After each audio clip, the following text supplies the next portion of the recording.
got to go to Nicole because she has looked through the Disney earnings, has some information for us about which way things are going. It looks like it's a miss on revenue, but I guess a beat on earnings. Is that right? So what we're looking at, so we have $1.89 for earnings per share.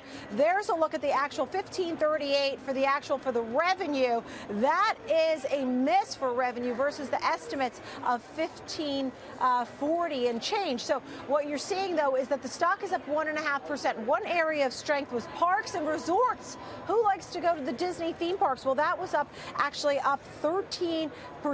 Whoa. Media networks revenues for the quarter was flat. Yeah. Studio entertainment revenues for the quarter were relatively all right. flat. This may be of interest to you. While in fact you mentioned that the parks were up 13%, Wall Street was looking up for 12% on that. TV was down 1%. Now that sounds bad, but Wall Street was expecting them to be down 3%. So the bottom line, Nicole, is that the TV revenue didn't do as bad as Wall Street thought it was going to do. Right, and we have to talk about everything with Fox. Obviously, they're going to be forking over $52 billion for Fox, so that'll be another part that I'd love to delve into a little bit more. But it looks like here for earnings per share, they beat and the revenue miss, and the stock is losing momentum. Had been up over 1%, now up about 0.5%. So we'll watch this one for the Dow tomorrow. All right, let's bring our panel back in. John and Gary are back with us. We also have Dominic Patten from Deadline. Dominic, let me ask you, because there was some news breaking right before the earnings came out on Disney, which was about, no surprise, I guess, they're going to add to the Star Wars list of movies. This has been a great investment and a huge revenue stream for Disney. Oh, my God. Since Disney took over and bought Lucasfilm, they've rejuvenated these franchises, which, of course, were some of the biggest things around. Yeah, and so we're reading about their future plans. Right now they had in the pipeline, there's the Han Solo spinoff, and then there was another one as well, right? And now they're saying it's going to be even more. Tell me about that. So episode 9 was already there. Go ahead. Exactly, and what they're doing is that they just announced before the end of the trading today that the Game of Thrones executive producers are going to pen not 1, not 2, but 3 new Star Wars movies, not directly related to the Star Wars universe as we know it, but are revolving around it. So that's a massive investment into what is already a huge Disney arsenal that's coming up. I mean, just think about it. You mentioned Solo, but they have on February 14th Black Panther, which we're looking at 120 to 150 million opening weekend easily. Then they've got A Wrinkle in Time from Ava DuVernay with Oprah Winfrey coming out on March 9th. Then they've got Avengers Infinity, yet another superhero sequel coming out on May 4th, and then Solo on May 25th. And that's just before we hit the summer. So yes, some of these earnings that we've looked at today, the reports that are coming out, detect maybe not the sort of girth you think they're going to have, but there's a muscular slate there for Disney ready to come down the pipeline. And that's not even talking about what they intend to do in TV. Melissa, let me just throw in one added fact.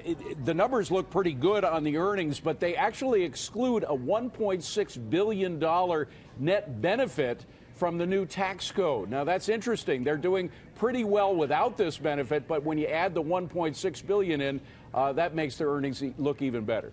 John, you want to react to that? John Layfield? Yeah, I think what it is, the most important thing with Disney is going forward. Look, they're changing. It's a seismic shift. It's what WWE did when they went from a pay-per-view model to an over-the-top model, and Disney's doing the same thing. You're going to cannibalize your own licensing with Netflix and other streaming products to create your own over-the-top. It's a bit of a gamble that they're doing. The biggest thing for Disney right now is how that plays out. Yeah, Gary, what do you think? But I would say, oh, sorry. Well, being here Melissa, from Orlando, I can tell you that the parks are sizzling. That's number one. Lines are big. The movies, a great purchase with Star Wars. That is going to fire them up going forward. Biggest issue is going to continue to be ESPN as they lose people to the unbundling. That's what's been hurting the stock. And as a stock, it has been a definitive underperformer in the Dow 30 for the last year and a half. Dominic, go ahead. What is it you wanted to say there?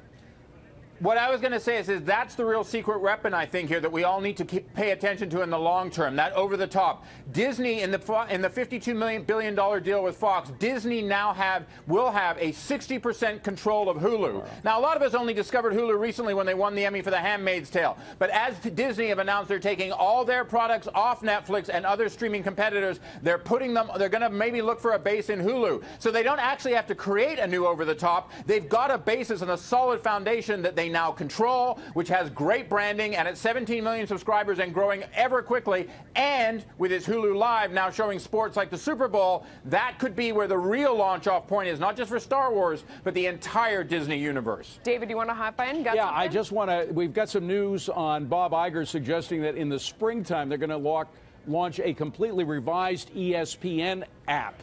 So the point that they're revising an app for ESPN, to me, builds on top of what was just said about their going into the streaming business more whole hog, going Hulu, not only Hulu, but also Sling. So they're using two different methods of streaming their information from ESPN rather than relying on cable.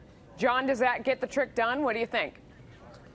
I still think it's a bit of a gamble. It's not as big a gamble as I said with WWE, who was very successful with it, but it is a gamble because you're taking away those licensing fees. You're cannibalizing part of your own business. But I agree with Dominic. Part of the ESPN subscriber loss is those people went to Hulu and those people went to Sling. That's They're right. also watching Red Zone. So you're not. And the now they subscriber loss Everybody isn't quite as younger bad than as it all of looks. us does not have. They don't have cable and No. they don't have DirecTV. They're all watching on some streaming service. So you got to figure out how to capture those folks. Guys, thank you.